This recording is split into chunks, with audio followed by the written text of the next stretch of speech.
tatay nandiyan dyan.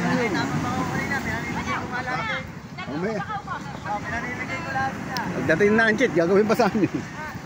Ayan, tatay. Sana may huli.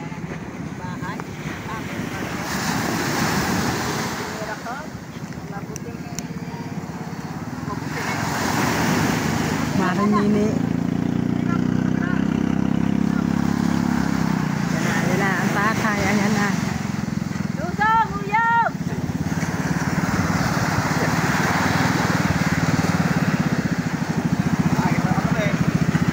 Ayan na. Ayan na.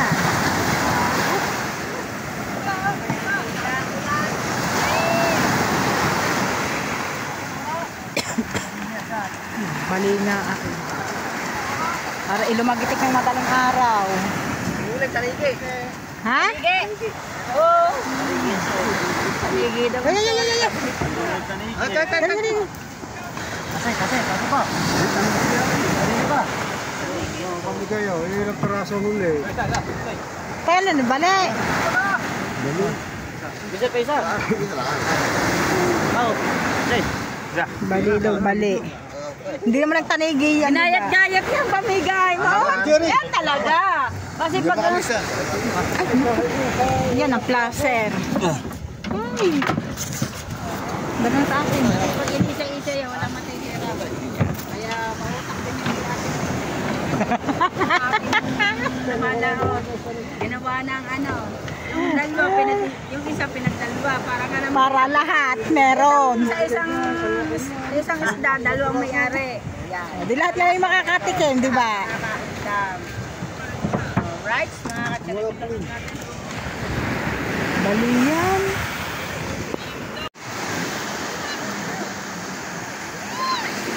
Si Budjo, si Dose, si Sinday, si Jules. Yan, mga nangunguha po sila ng ipis. Orkipis, dagat. Yung batang makulit o, mga kamarikit. Yun. Oh.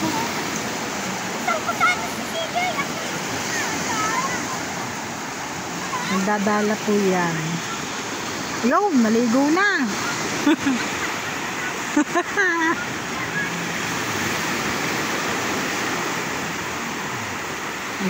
Maghuhubad.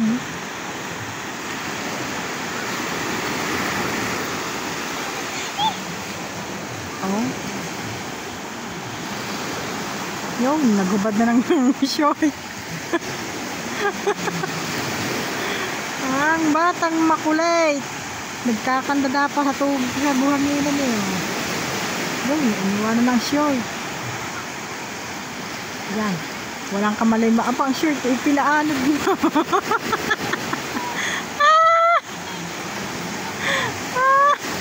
Ang shirt pinaanod na.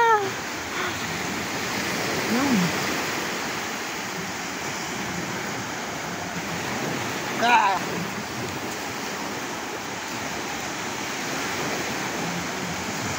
Naglako nakaubo sa si Vincent.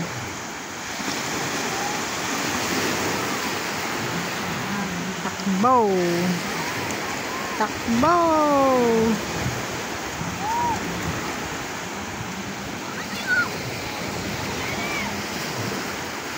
Alam niyo mga kamarkit, yung kahoy na yan sa may tubig na yan. Ayan po sa umaga ay sinisisid, kinakapat, may alimango lagi nakukuha. Bumao na naman din yan.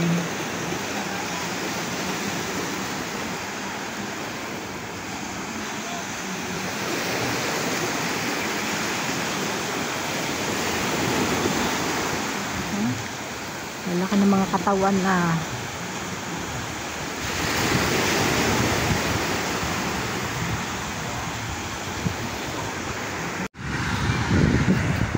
Yan mga kamarikit. Ito yung nabali kahapon. Ang tatay lumaot na hindi nakababa sa bangka dahil sinumpong nga po siya ng kanyang sakit. Yan.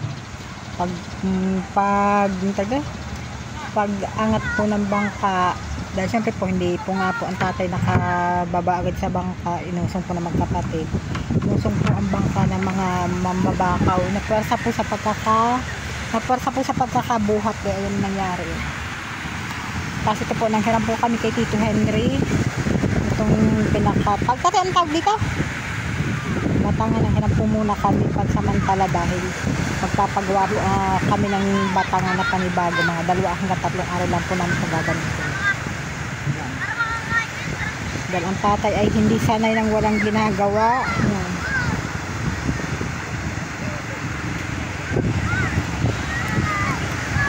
Dahil naliligo ng kamay. Ang layo ng kate. Hapon ang mga maglalako. Hapon ang maglalako. Bangkan Jomons. Naulan po mga kamarikit sa laot yan. Itim na yan na. Sa may bundok man lubak, ulan po yan. May mga panindig na. Ulan. Yung pong mga tao-taong yan, yung mga ulap na malalaking yan, ang tawag po namin yan ay panindig yan. Ayan po yung senyales na nalalapit na ang tag-ulan. Sa bagay, nasa stage na po naman talaga ng tungtong na po talaga yung yung rainy seasons. Ayan. Yan po ang aming talagang yung kalto. Yung po ang tinanda-tandaan po namin kasabihan ng matatanda. Pag po may mga ganyang ulap po daw sa laot, kung tawagin nga ay panindig ay malapit na, kailangan maghanda-handa ka na at parating na ang tag-ulan.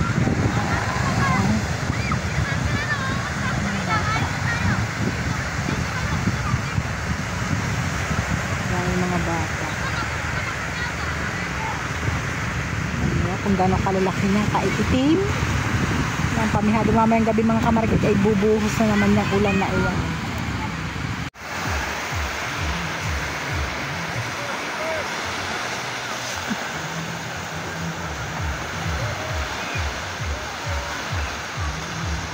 Mga kamarikit, tinan nyo. Dati po dito sa Bukana hindi uso yung mga ganyang mga nakatupis. Yun yung usong-uso na. Hindi nahihiya. Tingnan, sexy.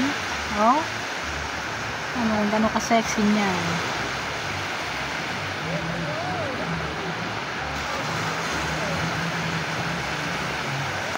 Ayan, kaka-sexy.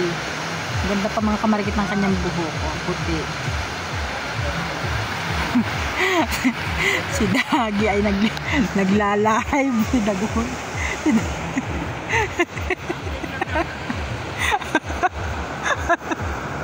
Kung mga kamarikit si Dagon naglalive. Yan o. Ini siya. Oh, pero inyo. Ang tatay nag-aayos ang bangka. Hindi nga ba naman kung gaano kaganda ng mga kamarikit niya, no? Hindi natin masyado makita mga kamarikit ang mukha niya. Pero sa katawan mga kamarikit, kakaganda ng katawan.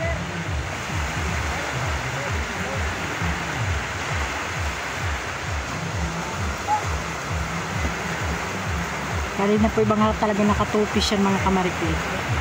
Ngayon inagbihis na.